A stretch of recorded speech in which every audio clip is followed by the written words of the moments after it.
I'm Carrie. This is Student Loan Chit Chat. This is a video that is by a YouTuber named Luce, L-U-S. I apologize if I'm pronouncing the name wrong. I probably am. I actually came across his channel about a week or so ago, not more than 2 weeks ago. And while this video is 5 years old, I feel it's very relevant, more so than ever. This is something you'll find about a lot of videos. It really doesn't matter when the debt or the assets or whatever the financial discussion, it really doesn't matter when it took place, because we can learn from it no matter what the year. And what caught my attention about him is that he's relatively young. He's in the perfect dating generation, or I should say dating time phase in his life. And this YouTube video that he did talks about why he doesn't date women with debt.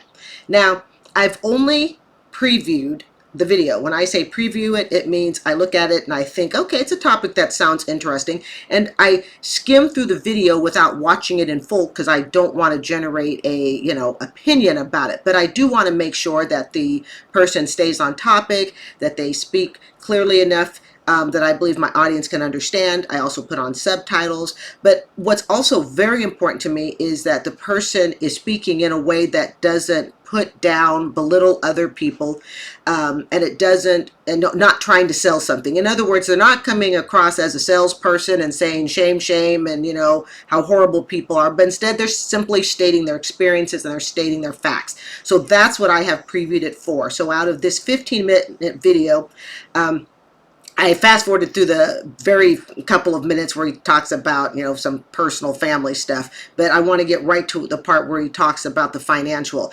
But like I said, I've only heard snippets of it, and I'd probably say the 3-minute of snippets that I watched, I went, okay, I think my audience would be interested in this, although I've not formed any sort of opinion or reaction to it. So let's go ahead and see what he has to say here.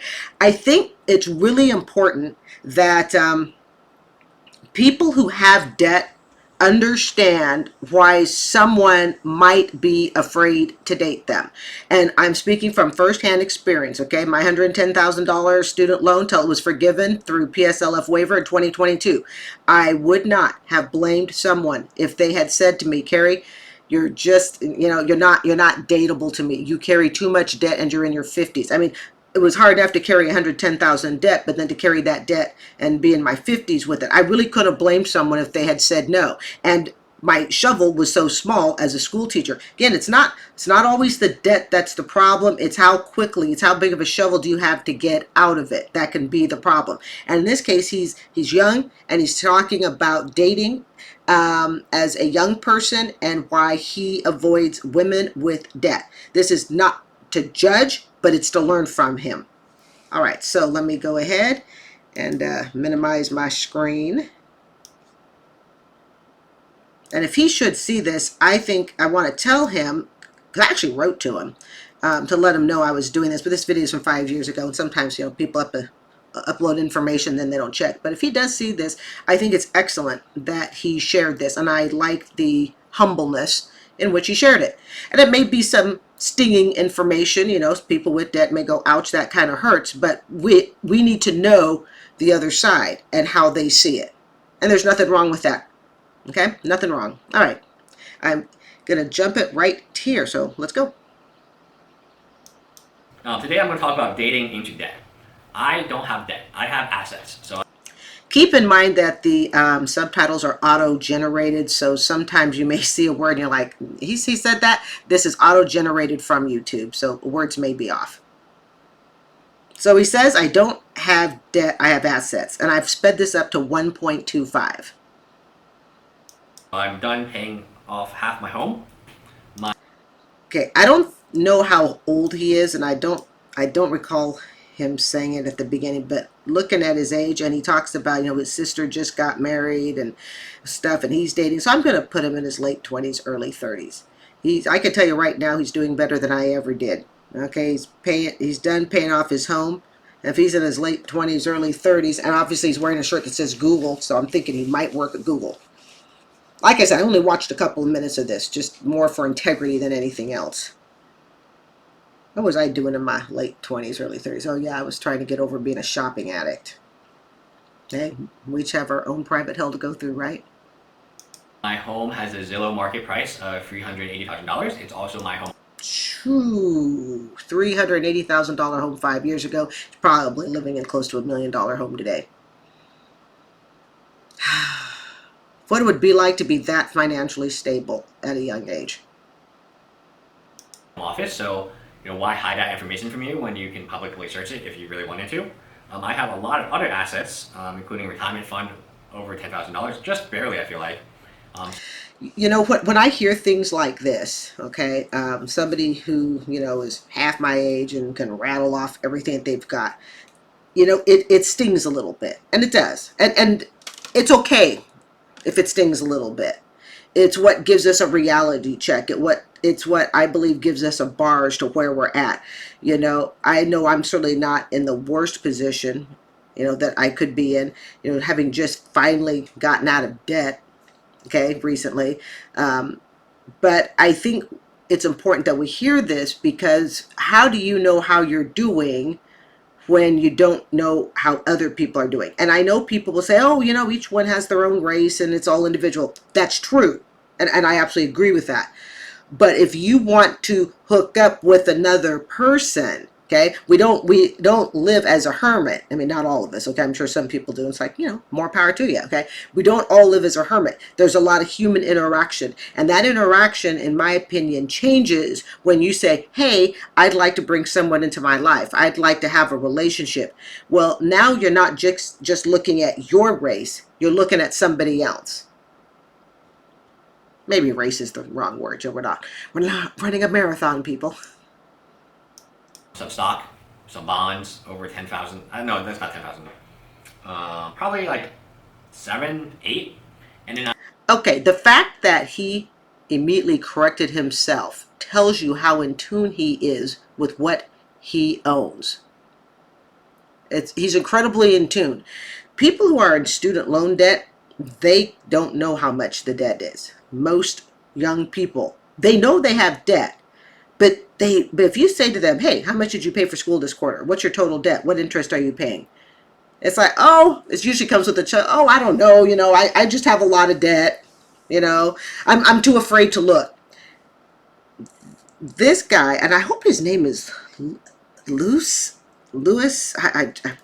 I feel horrible that I don't know how to pronounce his name, but this YouTuber, I'm gonna call him Luce. It looks like loose. LUS. All right. Well, moving on. So the thing about him is, unlike people who are in debt, especially in student loan debt, he can rattle off his assets. He knows it. So this tells me, if we're going to learn from him, he is clearly in line with what he makes and what he spends. People who get into serious debt, uncontrolled debt, don't know. They know they own they'll say, I own a whole bunch of credit cards, but they don't know how many. Okay, I own a whole bunch of credit cards, and they're all nearly maxed out. I can't tell you the interest rate. I can barely make the minimums. And I might have some student loan debt to go along with it. It's kind of mishmash, hodgepodge of all the financial numbers, but they really don't know. A person who's in tune with their finances knows where the money's going. Okay, we know. Ladies, I want you to think of it like this, okay? You ladies that like to wear makeup, and I wear little makeup, but I do have it. Ladies, it's kind of like, we think about our, say our vanity table, our lipsticks and our lip glosses and our hair makeup and all this stuff, okay? When something is missing, do we know? We know, hey, my favorite lipstick's missing. Where is it? How did you know? Because you pay attention to the things that are important to you. You pay attention to it. So when something is out of place, you know.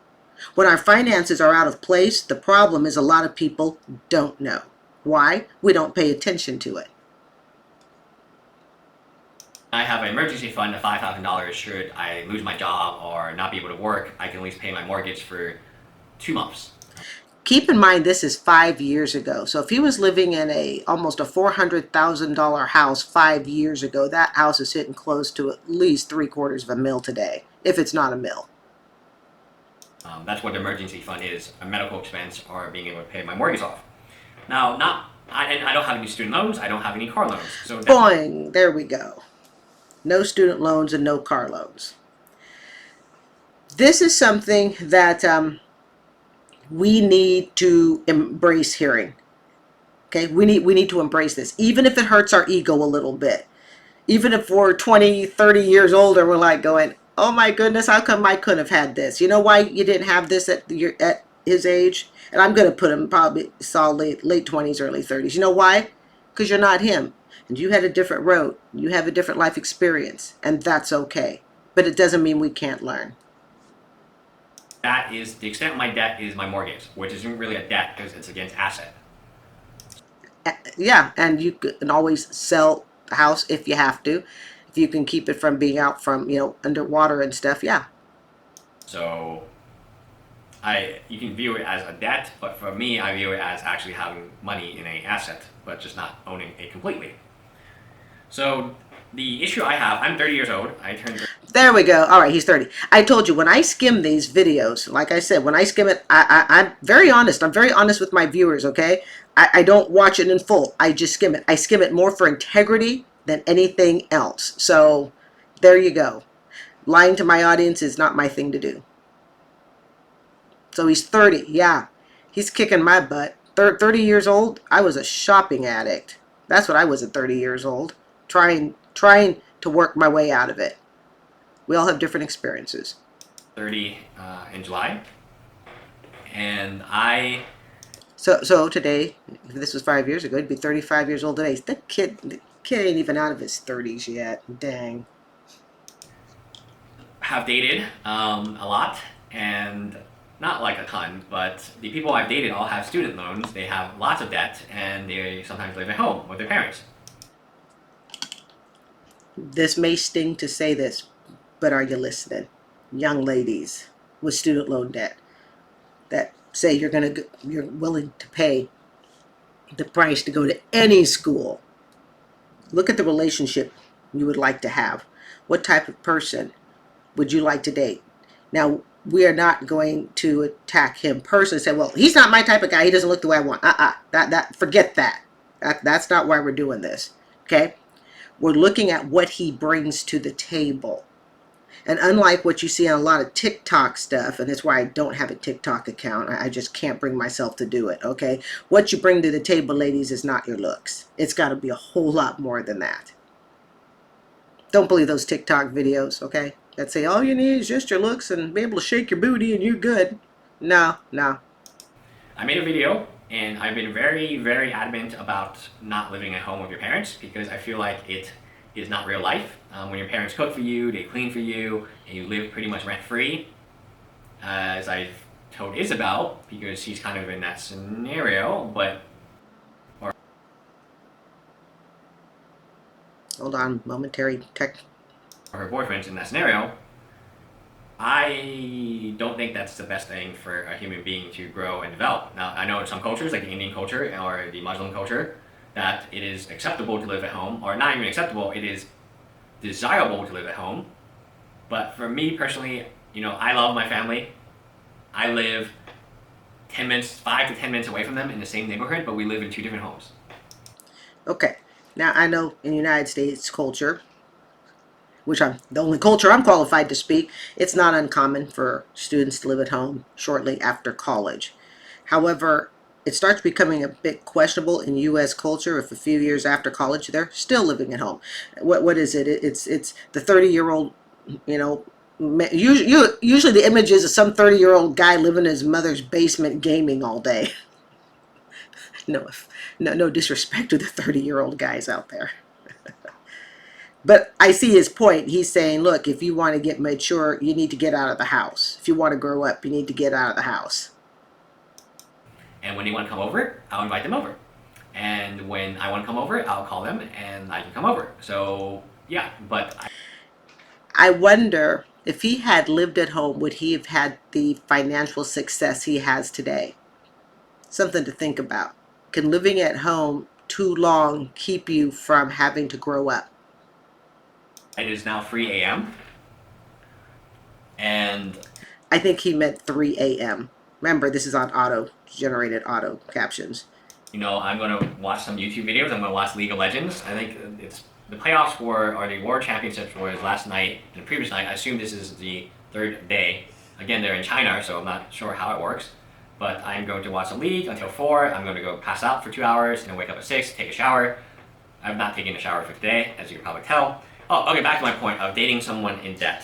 Most Oh, good. I'm glad I'm not the only person who gets slightly off topic. of the people I know went to NYU and they have debt.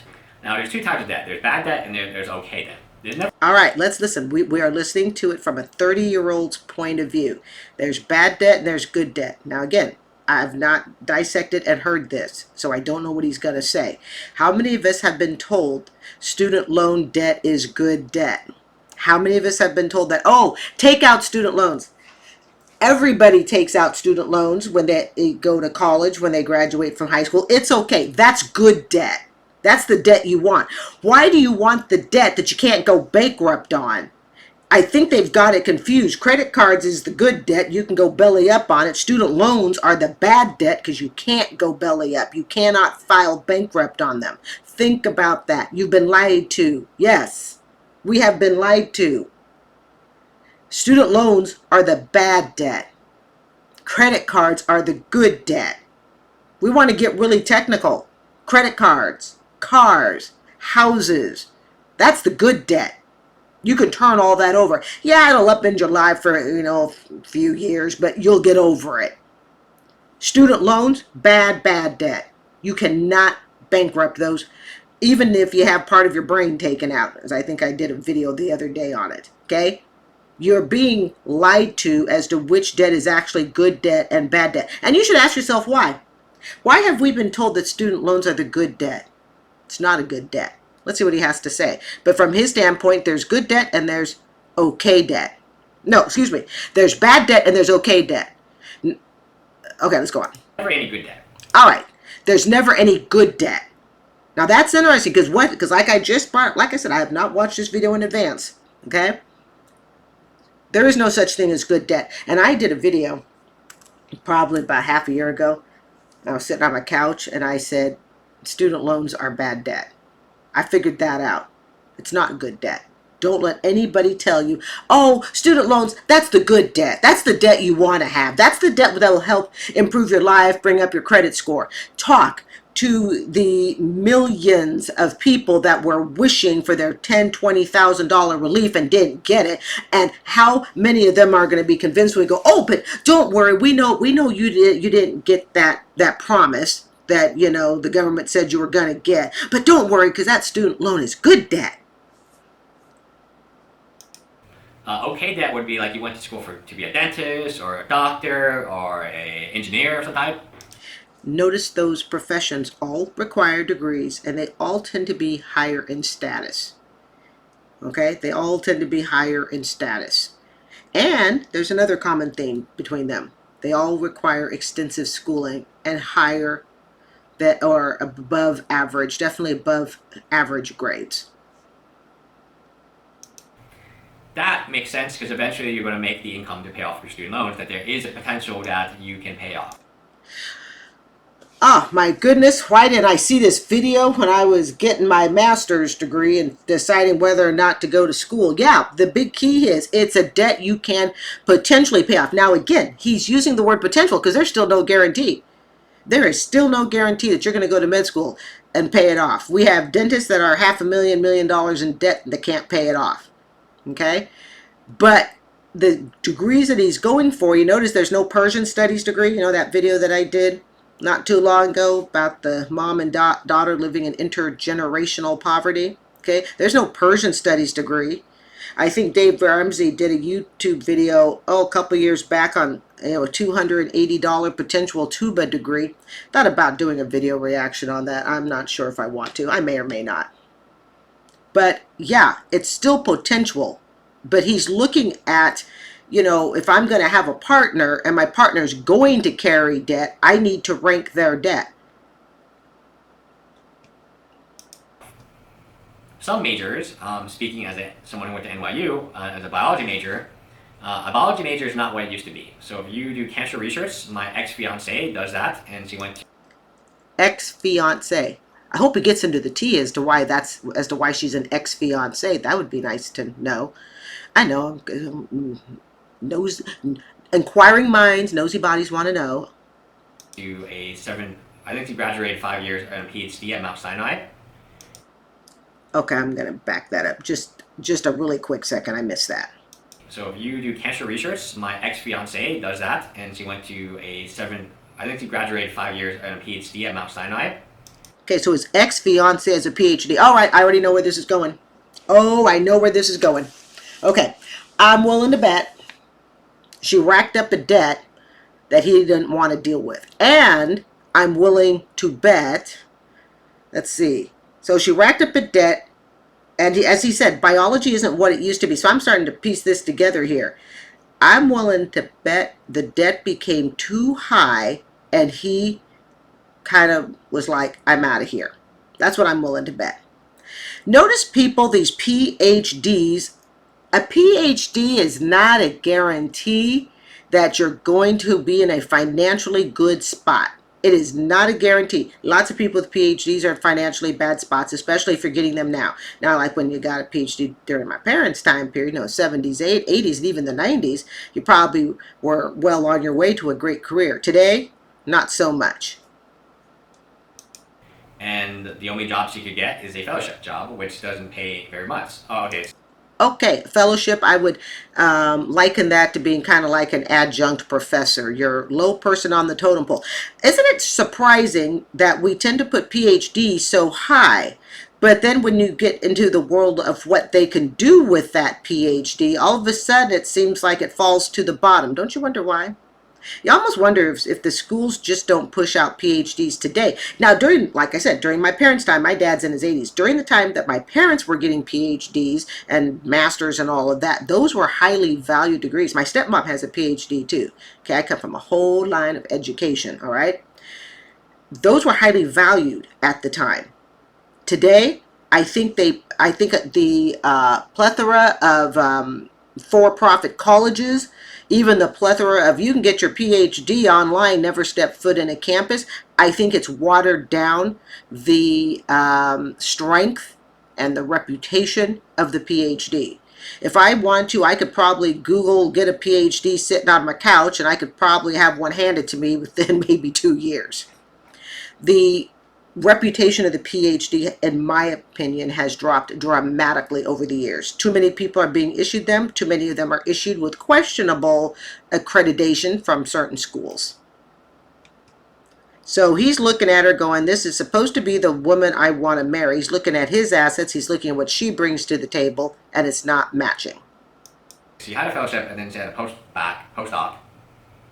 And according to public records, which everything's public because they get government funding, makes between $45,000 to $55,000 a year. So assuming she makes the most, which is 55, which Whoa. Wow. Doesn't even get into the 60s with a PhD. Now, again, this is 5 years ago, but it applies today. It applies.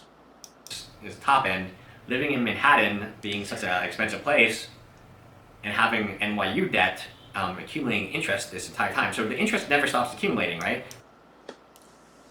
I don't like to say, I don't like to brag, but my predictions are usually accurate. Okay? Why are they so accurate most of the time? Because I've lived it.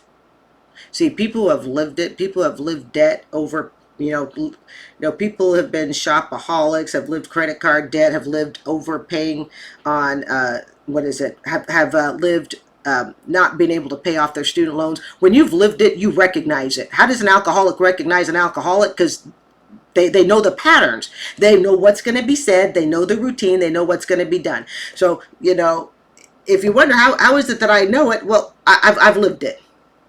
I've lived it fully. I've worn the cloak, the crown, all right, the Michael Jackson, one-hand glove, the white glove, danced on the stage with it. That's why the relationship ended. She has a degree that is basically worthless. As far as he said, living in Manhattan. You're living in Manhattan, you got your PhD, and then you try to actually go get a job with it, it doesn't break 50,000 in Manhattan. In Tampa, that'd be like making $30,000 a year, if not less. And he's questioning, I can already tell you, is this what I want? Maybe someone stops calling you because now you're in a PhD program, but it never stops accumulating. For you to pay off the $200 in NYU debt, you would have to work 4 years and not spend a penny.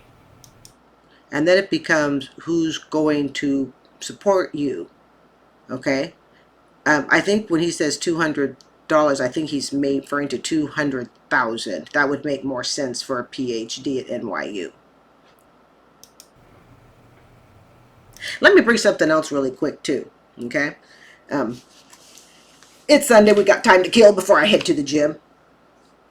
When people get together, because I've read a few articles. I won't say I've read a lot of articles, but I'll delve into it more as time goes on. I've read a few articles where people talk about, you know, their perspective or potential partner saying, oh, the one with the debt. Let's say the one with the debt says to the one without the debt, oh, don't worry, I can pay my own bills. You're not going to pay for any of my stuff. I've been paying my student loans just fine for 10 years, whatever. Here's the problem with that. When you partner up with somebody else, there is no such thing as your debt and just yours and my debt and just mine. It becomes a pool. It becomes it's a pool. We put all of our money in because it is impossible for, let's just take me, okay, say I'm debt free, all right? It's impossible for me to be debt free, hook with someone who has debt, okay, and tell them, well, you just take care of your debt and I'm just going to take care of me. One, I don't like that idea because in my world, that's certainly not a relationship. Then I might as well just remain living alone if I'm going to think like that, okay? But the other part too is it's not logical because yes, let's just say, okay, you have your debt, I'm debt free. Yes, you can continue paying on your debt as you've continued to pay on it, let's just say before you met me. But now you've met me, okay, I'm just using myself an example, okay, it could be Tom and Jane for all I care, okay? But now you've met me and you tell me I don't have to pay any of your debt. No, I may not pay on your debt, but because you may be so severely in debt, I'm going to be the one to cover, let's say, the household items. Okay, I'm going to cover the electric, the lights. I might cover a bigger part of the mortgage, whatever. Okay, so there is no such thing. It's kind of like when someone has kids and someone doesn't have kids. The one with kids says, "Oh, you know what? If you hook up with me, you never have to worry about paying for the child because I've been paying for the child for the last 5 years or whatever." No. When we go out to eat, I'm not going to have you paying for the child separately. Basically, when you partner with somebody who has debt, it has to be an us, we thing. It can't be you and I. Or you versus me. Think about that for a moment. That is insane. That is just the student debt. So a lot of the people I have, I know, and I've gone on dates with, they just have a tremendous amount of debt. I don't have. What is it? The average student loan is now almost $40,000. And most of it is based on graduate loans. Have debt. I have assets. So if we ever marry, guess who? So if I marry someone with $200,000 in debt, and God forbid they pass away, guess who pays that $200,000 in debt? That is true. That is true. Because you are a couple. Now remember, I have to be honest, I like his phrase, I don't have debt, I have assets. I never heard that sentence in my 20s and 30s. I never heard a sentence like that. I do, right? I would just be broke the whole time. And you might say, oh, love this, love that. I haven't really felt that. Maybe it's because I'm not, like, how can I say it? I love my company, and I love Norman, my dog. I love Norman, I love my foster dogs. I love all my foster dogs so much that I will, when Norman gets sick and his medical bills comes back, I never even talk about this on the channel. I think I've talked about how expensive a foster dog is to raise, but as like kind of a... I have a friend who fosters a dog, and let me tell you, that's a lot of love and finances from the heart. Message to remind me not to fostered so many dogs in a year. $5, five fosters in a year for dogs, three cats, and two ferrets, which I still have, is too much, right? It's just insane. It's just insane. It's too much. So I made a video to tell myself, don't do it. Or don't do it as often as you've been doing it, because it's just so much money. And then Norman's vet bills are very insane too, because he always gets infected with whatever the foster dog has. Now, imagine this is his hobby. Not imagine, it is. It's apparently he's very big into fostering dogs and the money that's spent on it. Now, keep in mind again, he's in New York, okay, Manhattan. How would hooking up with someone with an extreme amount of debt impact what he loves? Think about that. I don't know. Like if I found true love, I guess debt wouldn't make a difference. But if See, that's kind of the way I feel too. And I'm debt free, okay? And my condo, if I had to, if I wanted to move or something, I would just sell the condo because I refuse to be a landlord. I'm not landlord material. Don't want to be a landlord. No, thank you. But yeah, if I really, really love the person, we're going to tackle it together. Okay. We're going to look at the shovel that each person brings into it. We're going to figure out how to tackle it together. I will never be in a relationship with someone where if I love you deeply, I'm going to tell you to do it on your own. I won't do that, which is why we have to choose so carefully who we love. I am just on a blind date or something, and the person tells me, or I can gauge because I'm a marketer and I understand demographics and I understand what question, and I interview people and I understand HR, and it's clear to me that this person has a lot of debt. If I had debt, I would be okay with dating someone with a lot of debt as well. It's almost like when you have kids, it's easier to date someone with kids. So what he said is, if he had a lot of debt, he could date someone else with a lot of debt. And it's because both of you would be kind of limited. It's not like where one of you says, hey, let's go on a plane trip and just, blow 2,000, and someone else is saying, blow 2,000, that's all owed to student loans. But that's not what I am right now. I have assets, not a lot of money. I am not rich in any stretch of the imagination, and I'm not happy with how much money I make right now. I think I can make a ton more, but we'll see. I would say, I would be very honest with you and say, the reason I'm not married, although I did get engaged twice, the reason I Oh, he's been engaged twice. Okay. I'm willing to bet, though, that both of those were probably somewhat around money. That I'm just taking a guess here, okay? I'm guessing that both women that he saw, because we know one of them, the last fiance, we heard about that, but I didn't know there was an earlier one. But I could see both of it being a situation where he's like, these women are going to hold me back. They're going to hold me back for my potential. They're going to hold me back for where I want to be financially. And it doesn't make him a mean person. It doesn't make him a mean person because he's honest. I think it's something that a lot of young ladies should probably hear. I'm not married is because I fear, and everyone I've dated has a huge amount of debt. Thank you. Thank you. Let me take a sip of my mango and Greek yogurt smoothie here. This is what I drink before I go to the gym. I read an article, and I was actually going to talk about the article here on my channel, but I thought, you know what? I didn't like the tone of most of the article, but I am going to bring up a certain, a quote that the article said. Maybe I'll even link the article. Oh, actually, if I remember, I'll link the article in the description box. But it's about a woman who, and the article is probably about 6, 7 years old, and she said that a guy ended a relationship with her because he did not want to deal with her. And I believe it was a very large debt, because it was like, wow, okay, very large. I believe it was 6-figure or higher debt. We're not talking 20, 30,000. We're talking, it was a large debt. She meets another guy, and her quote in the article, and I've never forgotten it, and I only just ran into the article, maybe a week or so ago. She said, quote, this guy that she's dating now, quote, he's not afraid of my debt. Those were her exact words. He's not afraid of my debt. And part of me was like, well, does that make him horrible if he is afraid? In other words, it was kind of being done in a condescending tone, I guess. Well, okay, but there's the way I was thinking. Well, he's not afraid of my debt. Well, okay, that's his choice not to be, but maybe he should be. I don't know. Maybe he should be. This person that we're watching right now, it is okay if he's afraid of people's debt. I wouldn't wish anyone to walk in the debt shoes that I've walked in. Wouldn't want anyone to walk in it. And as soon as you get married legally, and I'm a lawyer too, so maybe if I wasn't a lawyer, Oh, he's a lawyer, so he's probably got the ladies standing in line. Okay. didn't understand this very well, then I would not care as much.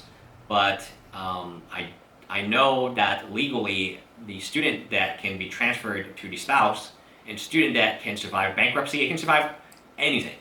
So unlike casino debt or being physically or credit card debt or any other type of debt where you Yes, can, preach. after bankruptcy happens, you're fine, or you're not fine. Your credit takes a hit, but you don't need to pay Preach. off the creditors. This type of debt will be with you forever. And that's why I bring up the topic. Good debt. There is no such thing as student loan debt being good debt. It sucks, sucks, sucks. It's the worst debt that there is. It's horrible. Bankruptcy on credit cards. And I didn't even know casino debt. I don't go to the casino, okay? So even I've learned, okay, you can go bankrupt on those. You cannot go bankrupt. And so what he's doing is he's looking out for himself. There is nothing wrong about looking out for yourself, because you are only as strong in a relationship as what you bring to the table. So some people who are, who have a hard time listening to the opposing side and learning from the opposing side. We could say he's the opposing side. To somebody like me, okay, it's like he's on the opposite side of where I've been. I can learn from him. I can. It stings. It makes you go, geez, how stupid I was. All of that stuff. But I can learn from him. He understands that if he hooks up with someone who has all this debt, how will it affect him personally? How will it affect his children? How will it affect the family tree of security and financial stability? There is nothing wrong with taking an honest look at that and saying, I can't do it. There is nothing selfish saying, I can't do that. He's not even said, if you think about it, even at the beginning, it's not like he's dumping you. I hate to use that word, dumping, okay? It's not like he's ending the relationship because the young lady has debt. He's evaluating, what type of degree did you go for? Where do we live? What are your odds of being able to pay off that degree and make a profit? Because you have to remember, it's not just about paying off the degree. I do not want to go to school, like I did, worky at school to either not be able to pay it off or to just break even. Well, just break even. Let me have my free time instead.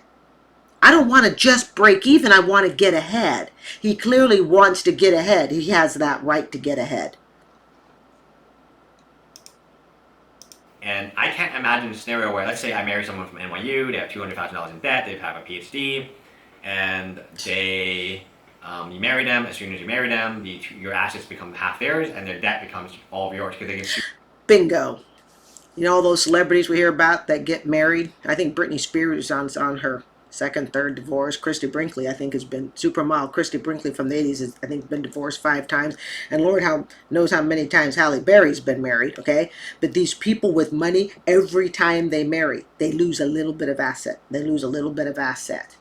If, of course, the marriage contract isn't written up right and they're super, super wealthy. So, probably different for them than the rest of us folk. But I see what he's saying as far as, look, you have to embrace it, okay? You have to embrace each other's strengths and weaknesses. And if you can't do that, then that's not the right person for you. And there is nothing wrong with that.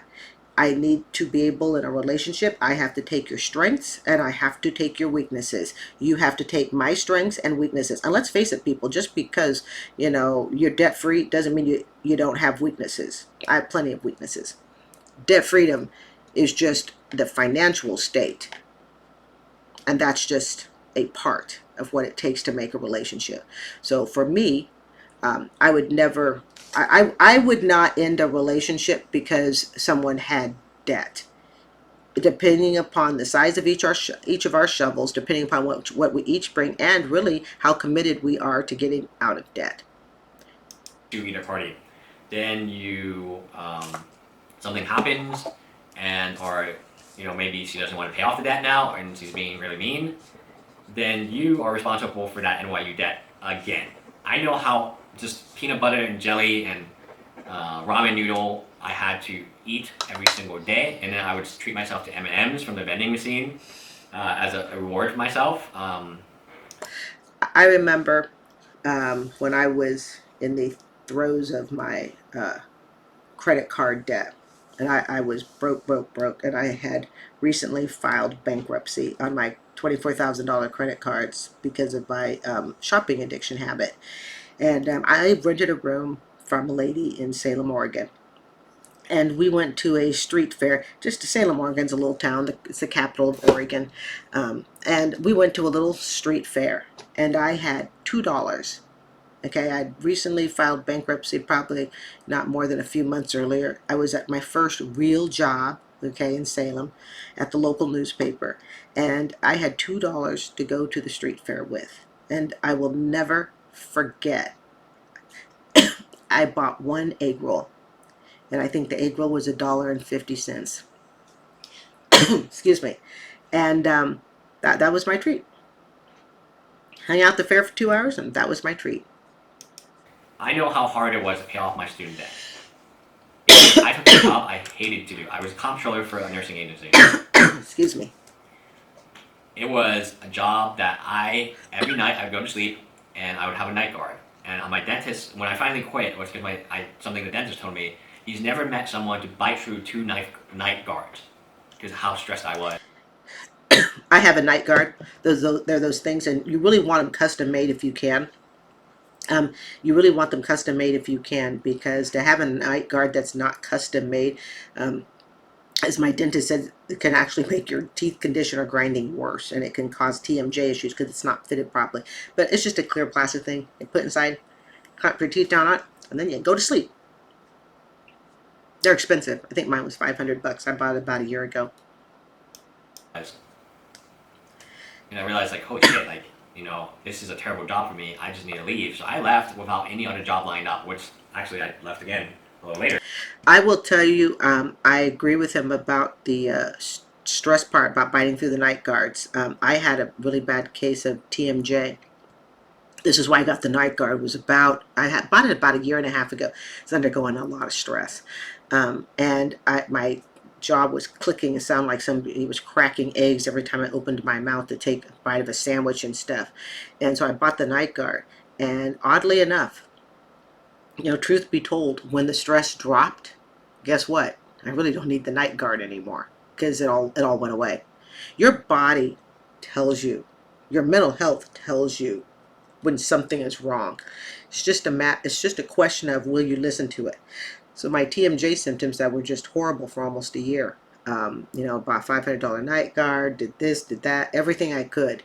I got to the point where I stopped eating pizza. Probably not a bad thing, but but I like my pizza. But I stopped eating it because the crust, it was creating such a cracking noise. When you have issues going on in your life, it doesn't matter if it's debt, whatever, your body's going to tell you that there's a problem. The question is, will you listen? My startup job, without any job lined up, no real money. I still had a student loan to that point because that's how much I didn't like that job, because it was not it was a job where you fire people and then you legally try to protect yourself when you fire them. I don't know if that's like what a comptroller was supposed to do, but that's what I was doing. And so you're firing these elderly nurses, you're firing these people who depend on this for their families, and you hear really sad stories, and sometimes they get angry at you, and sometimes they spit on you. Wow. That is not what I imagined I would be doing, but I needed to pay off my student loans. I had to. So maybe I had a really terrible experience paying off my student loans, and I would never want to relive that experience again. He's being honest. And he's going, I know what I had to do to get out of this debt. I don't want to do it again. And I'm going to be really honest. It's okay if he says, look, I can love a lady, but I don't want to walk through the student loan debt thing again. And it's hard enough doing it on his own, okay, where he got to command the ship. Now he's got to try to do it with somebody else, and that person may not be so agreeable to it. Because in my mind, that was the worst 2 year, or what was it? It wasn't even 2 years, less than a year. It was like 9 months. Maybe it was more than a year. I have to go back. I don't even want to remember. But I did it because I needed to pay off a large chunk of my student loans. Otherwise, I would just always have them. I think what's interesting is I was reading an article. Yeah, I do a lot of reading, okay? If you haven't figured that out by now, yeah, I read a lot. I watch a lot of news, and I like to watch opposing opinions because I think it's hard to have an opinion on something when you don't know what the other side thinks. And when you do know what the other side thinks, lo and behold, it might actually make you a little more compassionate. It might make you go, okay, you know what, I can see that. You may not even have to agree with it, but you can go, okay, I respect that. Okay, it's a thought I hadn't considered. But this article that I had read just a couple days ago was talking about how men are less likely to marry women with a lot of debt than a woman is with a guy. So basically, in short, a guy will marry a woman a guy is most likely to end a relationship with a woman if she brings a lot of debt, whereas a woman is unlikely to end a relationship with a guy if he brings it in. Now, we didn't talk about this theory, but I have a theory as to why. Okay, men in general, and let's just clear the slate here. We're not being sexist or anything else. We're just going to talk stats and numbers. All right. Men in general, I believe, why that is, even though the article didn't discuss this, men in general make more money than women. That's no secret. So if a woman marries a guy with debt, it is, and also the financial burden financially tends to be on the men in a family. Again, we're talking general, all right? Let's leave all the feminist stuff out of it, okay? So a woman who marries a man with debt knows that there's a good likelihood chance that he'll at some point get out of debt because he will be the main breadwinner for the family. Okay, we're talking tradition here, okay? Whereas if a man marries a woman with debt, now he's not only got to worry about the debt that he carries, and he's supposed to be the breadwinner, but he's also supposed to cover her debt as well. So it puts him behind the eight ball. This is just a theory that I have. The article did not discuss this, but to me, that would make some logical sense as to why a guy is less likely to want to marry a woman with a lot of debt. All right. And again, this YouTuber is not saying that a woman can have zero debt. He's not going, if she brings so much as $5 to the table. No, he's not saying that. What he's saying is, look, I know how hard it is to get out of student loan debt. It sounds like he has a moral conscience. And some people say, lawyers, attorneys with a moral conscience. Yeah. It bothered him. It bothered him to sit and tell somebody who worked their entire life, who was probably old enough to be, his great grandmother or great grandmother. Okay, it bothered him to say you're out of a job, and then it bothered him to run like a little rat back to the office to figure out how to cover the legal liabilities of everything. It bothered him. It brought up memories he doesn't want to relive. It's hard to say that you don't respect that. It bothered him, and as soon as he got done with that job, he was out. He doesn't want to live that again. You see, when you hear stories like that, it's hard to go, well, he's just thinking about himself. Yeah, he is, because here's the bottom line. If you don't think about yourself, then you are going to hurt the person you love as you try to build a relationship with them. You have to think about yourself first, because you are only going to bring to a relationship your financial stability, your mental health stability, your physical stability. Do you exercise? Are you into fitness? All of those things, that's what you're bringing to the table. And I'm really glad I played this as detailed as I did, because, that tells you he has a conscience, and he experiences something in paying off the student loans that he doesn't want to experience again. To him, it was somewhat of a nightmare. He doesn't want to go through that again, and he doesn't want to go through it again with someone he loves. Think about that. They follow you for life. You cannot get rid of them. You cannot get rid of your student loans. And if you marry someone, their student loans become your student loans now. And it was just a bloodbath to pay it off. Like I made so many sacrifices to pay off my student loans that He's been there. He's been there. He's walked that. Let's put some reality into it here.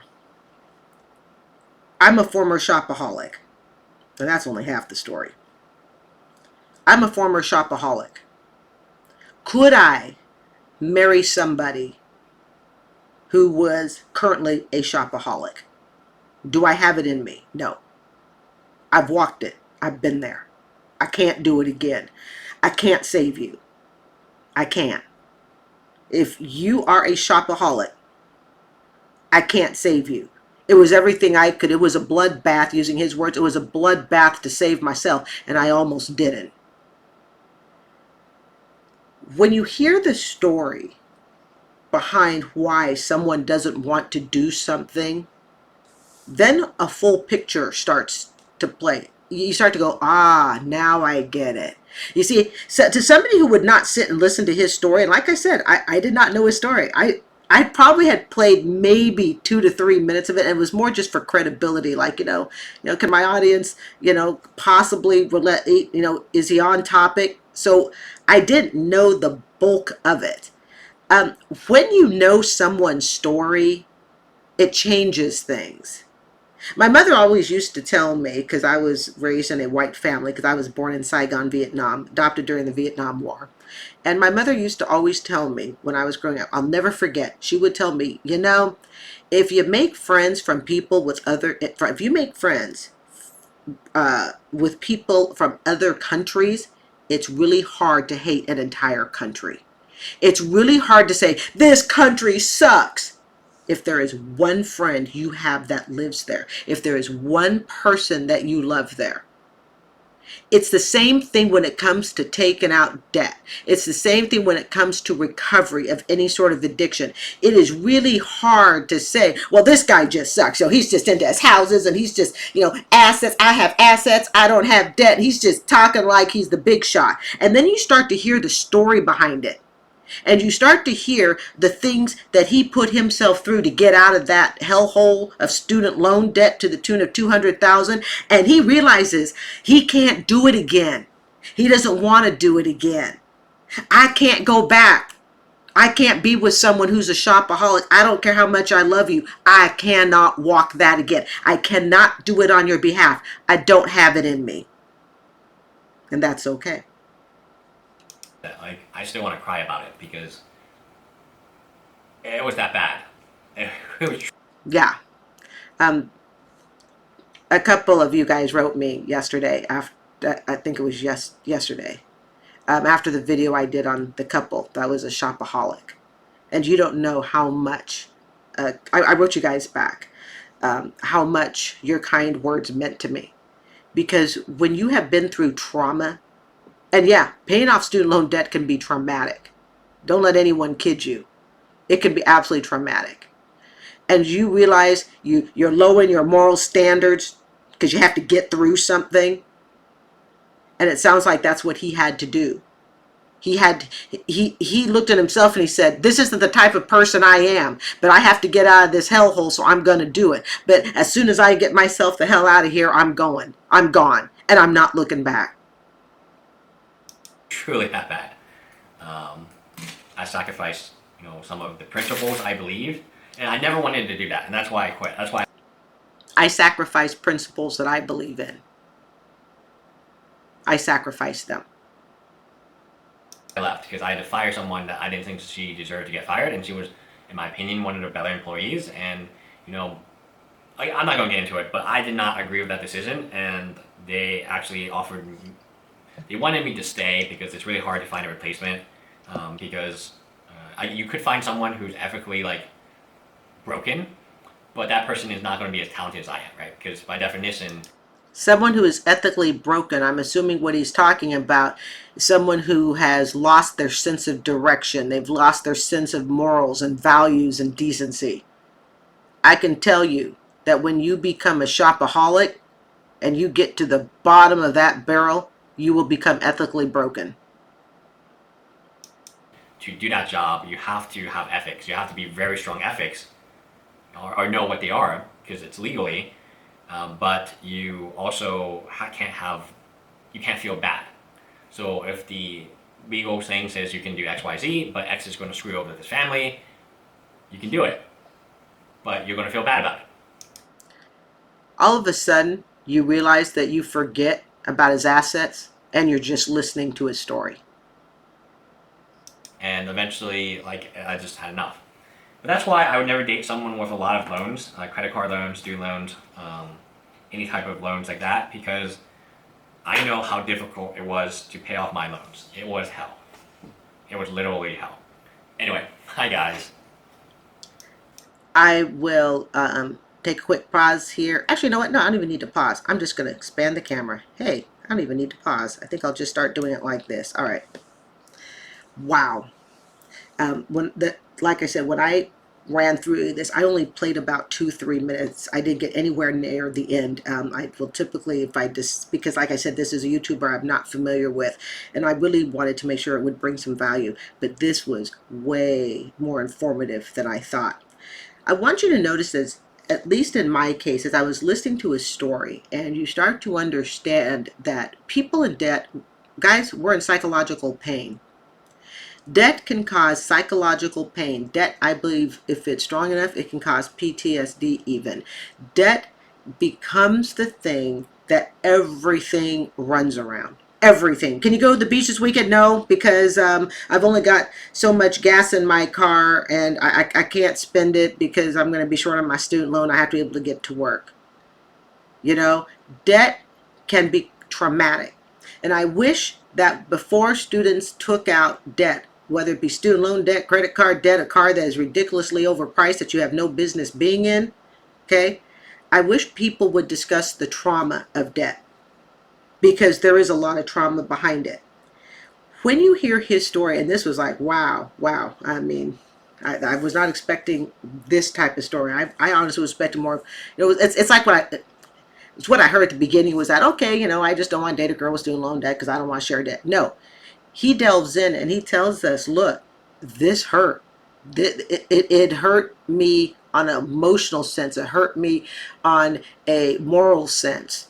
I don't want to go back.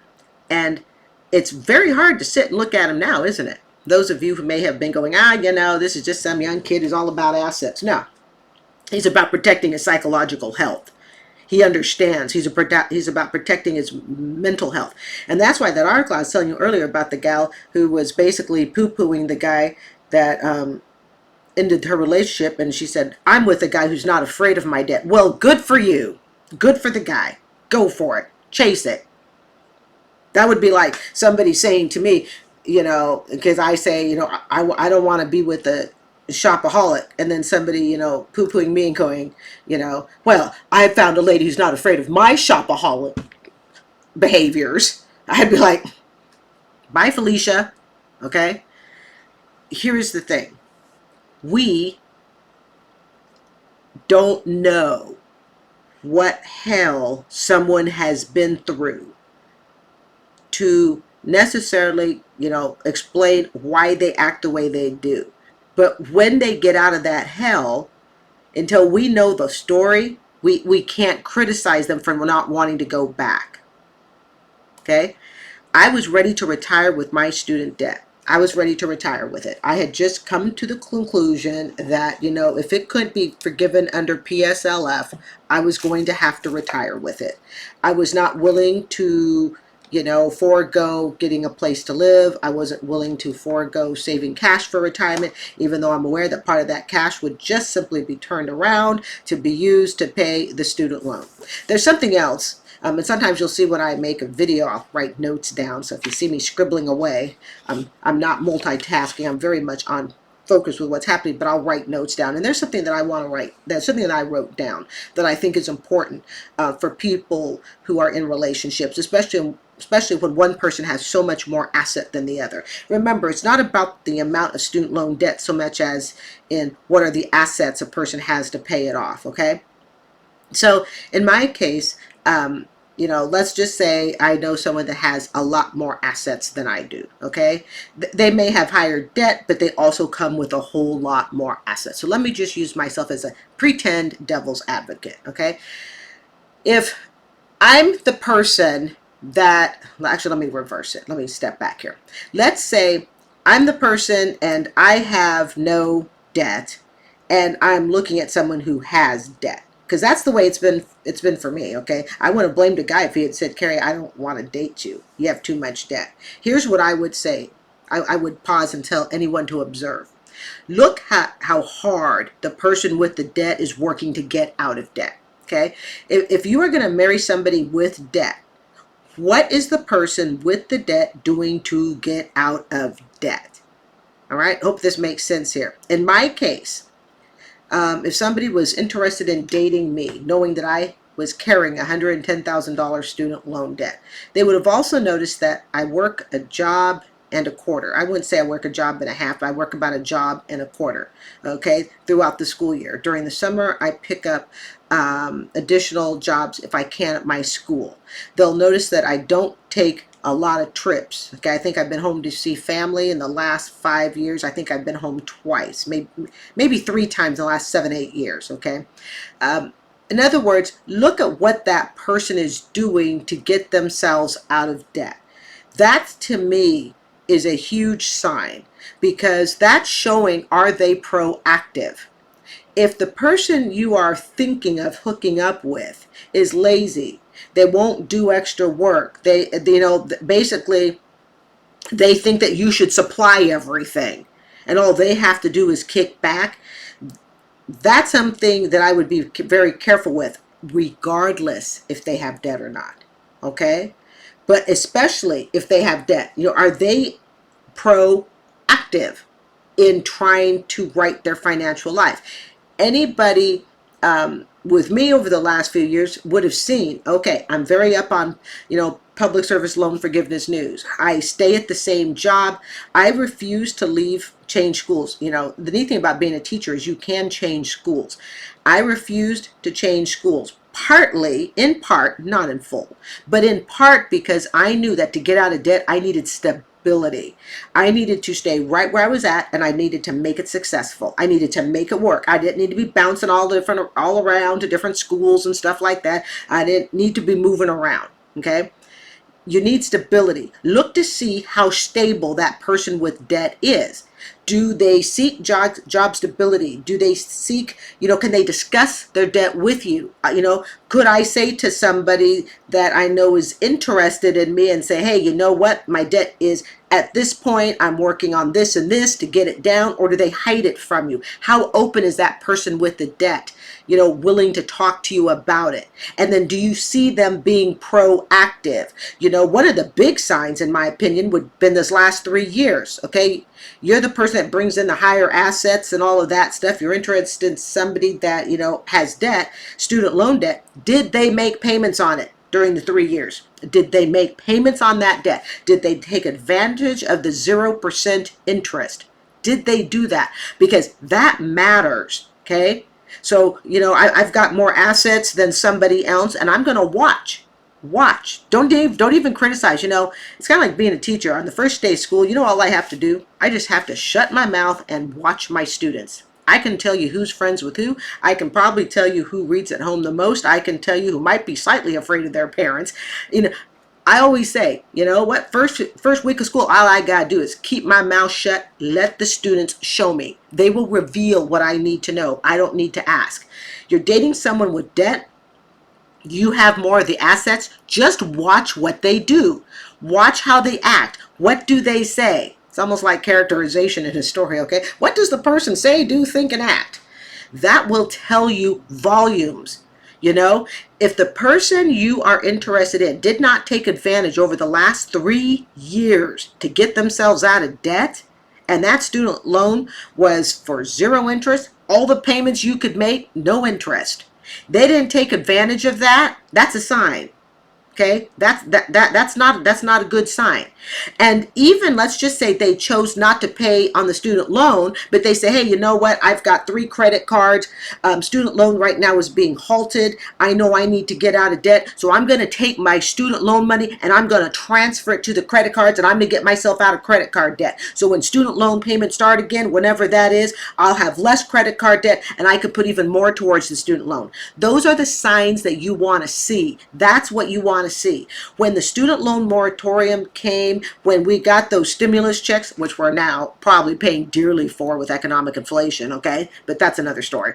But when the student loan payment pause came, when we got the payment stimulus checks, do you know what I did? I took my student loan payment that I had been paying, I took the stimulus checks, and I shoved every penny of it darn near into my mortgage, because I was like, oh my goodness, they're not charging us for student loans. That saves me $300. Oh my goodness, we just got $1,300 stimulus checks times 3.